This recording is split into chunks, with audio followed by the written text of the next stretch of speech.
Nous vivons un moment de danger de guerre et même d'escalade vers un conflit total par erreur de jugement.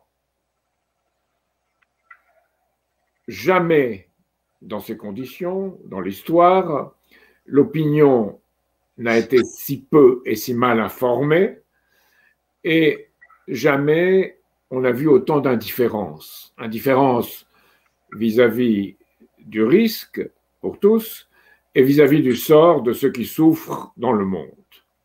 Alors, je commence par une citation.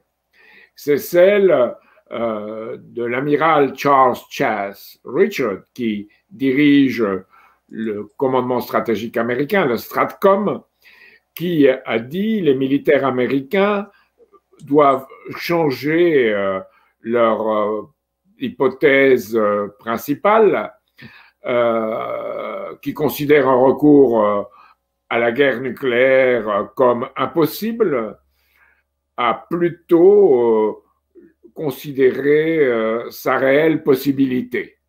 Donc, voilà une déclaration qui, pour le moins, interpelle. Alors, on voit partout dans le monde des généraux tenir ce genre de raisonnement, jusqu'en Australie ou dans le Sydney Morning Herald. Un général australien, Findlay, déclare que la Chine agit de façon sournoise et qu'on doit lui répondre aussi de façon sournoise, mais qu'à un certain moment, il peut y avoir un conflit général, un conflit ouvert et qu'on doit s'y préparer. Plus frappant encore, je dirais, Henry Kissinger, l'ancien secrétaire d'État de Richard Nixon, qui avait négocié les accords avec la Chine, lors d'un forum organisé au McCain Institute aux États-Unis, vient de déclarer que les tensions actuelles, compte tenu des grandes capacités économiques, militaires, technologiques des deux grandes puissances, les États-Unis et la Chine, rendent les tensions actuelles bien plus dangereuses que celles de la guerre froide avec l'Union soviétique. Donc Kissinger est quelqu'un pour lequel on peut ne pas avoir beaucoup de sympathie, comme c'est mon cas, mais qui sait de quoi il parle. C'est un homme compétent. Pour la première fois dans l'histoire, dit-il, l'humanité a la capacité de s'autodétruire en un temps limité. Nous avons développé des technologies d'une puissance qui était inimaginable il y a 70 ans. Et il y a aujourd'hui déjà les sanctions appliquées par, je dirais, la puissance anglo-américaine et le Pentagone américain en particulier qui y pousse, plus Wall Street, plus la Cité de Londres.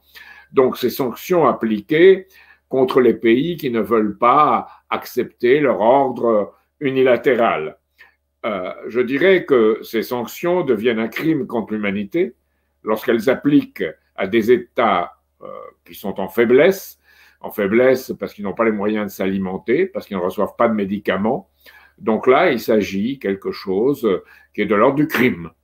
Et évidemment, on va dans un pays comme la Syrie jusqu'à voler au peuple de ce pays son eau et jusqu'à voler même le blé qu'il produit, ce que parrainent les forces américaines qui se trouvent en Syrie sans avoir eu l'accord du gouvernement établi. Donc, cela, je pense, définit la situation. Ces sanctions frappent toujours les peuples et jamais les régimes qu'elles visent, bien entendu. Et donc, ceux qui les appliquent savent très bien cela et ne peuvent pas prétendre à l'innocence. Donc, il s'agit de quelque chose de très grave et dans lequel, en même temps, on désigne constamment l'ennemi. C'est la Russie, c'est la Chine, on en parlera plus tard. Donc, si on désigne de cette façon l'ennemi, l'image de l'ennemi, cela, dans l'histoire, a toujours précédé des conflits. Donc, on en est là.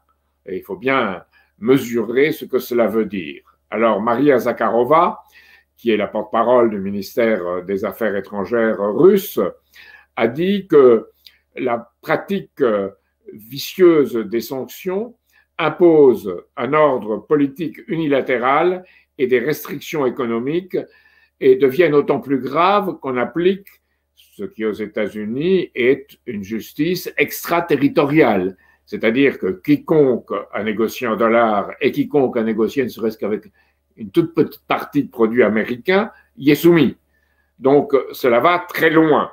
Et évidemment, elle a rajouté que la Russie ne pense pas encore sortir du système de règlement des paiements internationaux qui s'appelle le SWIFT et qui a son centre à Bruxelles, mais qu'elle considère peu à peu à s'écarter du système dollar. Donc on est très bien, on est très clairement dans une situation de tension reconnue par tous les gens qui voient avec sang-froid et compétence la situation.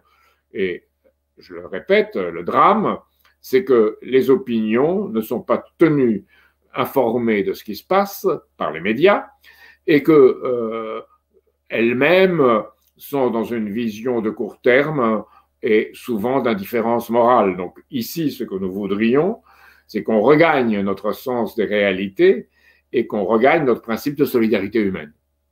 Il y a des déclarations inouïes. Par exemple, le Lieutenant General Scott Bessier, qui est le directeur de l'agence de renseignement de défense US, la DIA, Defense Intelligence Agency, qui a déclaré « La Russie est un défi existentiel pour les États-Unis ».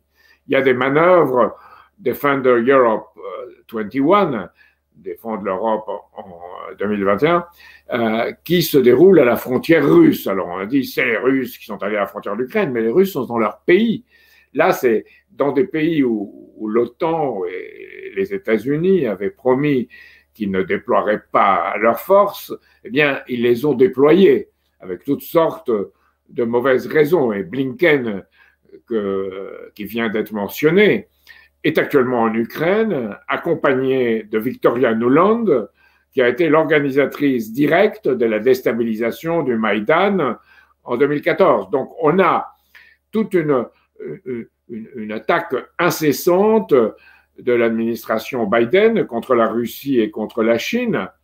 Et un diplomate britannique est allé jusqu'à dire le changement de régime en Chine n'est pas seulement possible, mais il est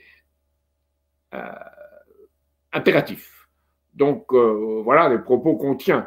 Alors évidemment, on établit cette stratégie indo-pacifique contre la Chine.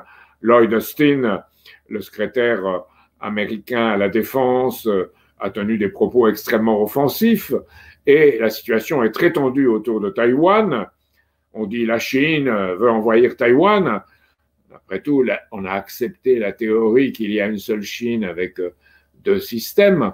Donc, on a accepté que ça fait partie de la Chine. Bon, il ne faut pas que la Chine, évidemment, se livre à des offensives militaires.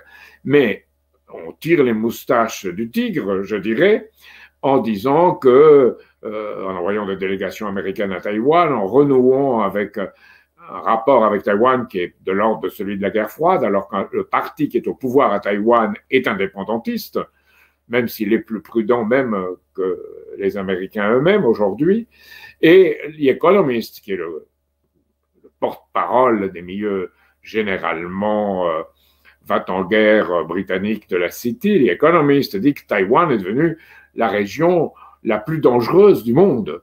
Donc on a ces situations de tension et évidemment qui vont très loin jusqu'à la caricature. Par exemple, les services américains se plaignent que des armes à énergie dirigée étaient utilisées contre des citoyens américains, soit en poste à l'étranger, soit même autour de la Maison-Blanche, ce qui est plutôt délirant. Ça montre un système vraiment qui est en train de perdre les références rationnelles. On a dit aussi, les services américains, que les Russes avaient financé les talibans en Afghanistan pour tuer ou blesser les soldats américains, ce qui n'est nullement prouvé, mais qui circule partout.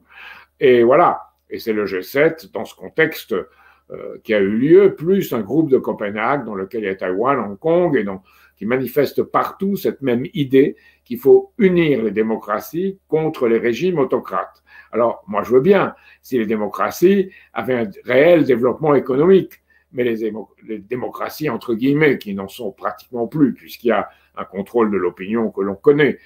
Les démocraties, entre guillemets, ont favorisé un système financier spéculatif et pas productif, qui ne donne pas l'exemple que pourrait être celui d'un développement mutuel. Donc, si ce n'est pas un développement mutuel, c'est un pouvoir unilatéral qui veut s'exprimer, allant encore plus loin que le complexe militaro-industriel dénoncé par Eisenhower en 1961, jusqu'à devenir un complexe militaro-financier qui entend à tout prix préserver son pouvoir à travers le contrôle de régions de plus en plus étendues dans le monde. Alors on avait au niveau militaire extrême l'espace vital, le Lebensraum des nazis.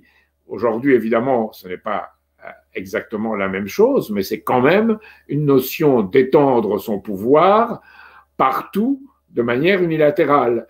Alors les Russes, les Chinois et d'autres aussi appellent au contraire à un multilatéralisme qui soit basé sur l'acceptation par tous d'une stabilité stratégique et économique. Voilà, on en est là.